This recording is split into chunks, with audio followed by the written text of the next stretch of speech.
तीन रूप आहेत. निर्गुण निराकार, सगुण निराकार आणि सगुण साकार. निर्गुण निराकार ते ब्रह्म आहे.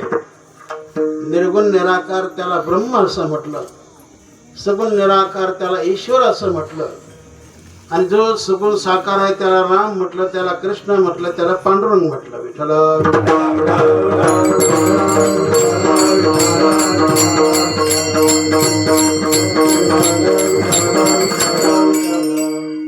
निर्गुण निराकार परमात्माचा आनंद हे ज्ञानी घेत असतात.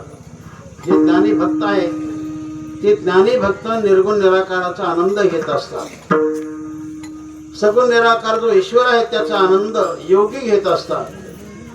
आणि जो सगुण साकार भगवान परमात्मा आहे त्याचा आनंद हे भक्त घेत असतात.